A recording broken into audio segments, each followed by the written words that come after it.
J'ai créé Prophétie avec Christophe Bosch en 2014, car à l'époque, Christophe travaillait sur des rétines artificielles pour redonner la vue aux aveugles. Et ce sujet m'avait extrêmement motivé pour démarrer l'aventure avec lui. Et mon grand rêve, c'est de faire de la France le pays des entrepreneurs. Nouvelles compétences du 21e siècle. Les clés de la liberté, c'est d'entreprendre. C'est des risques avant tout. Entreprendre, c'est compliqué.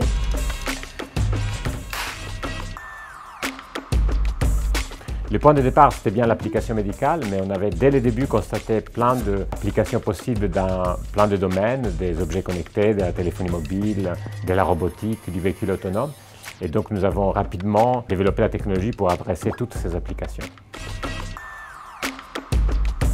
Nous avons aujourd'hui plusieurs investisseurs à la fois stratégiques et financiers qui croient beaucoup au potentiel de la technologie à résoudre des challenges assez conséquents de l'intelligence artificielle dans plusieurs domaines. Et donc nous avons aujourd'hui des investisseurs tels que Sony, Intel, Xiaomi, Bosch, Renault, Nissan qui travaillent ou qui ont travaillé avec nous pour utiliser nos technologies et résoudre certains de leurs problèmes dans leur marché et dans leurs produits.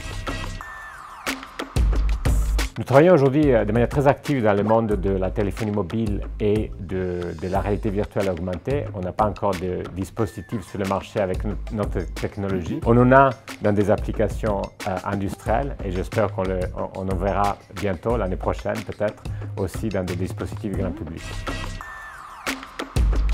C'était les développements technologiques du capteur avec des technologies de fabrication avancées. Ça, c'était une étape pour nous essentielle parce qu'au début, on avait un capteur qui était très gros, donc très cher, donc pas envisageable de le positionner sur des applications grand public. Mais grâce à la collaboration stratégique avec Sony qu'on a démarré en 2017, nous avons pu accéder à des technologies de fabrication très avancées, donc de réduire d'un facteur 30, donc 30 fois plus petit, le capteur, donc aussi les coûts, et ouvrir les portes à plein d'applications grand public.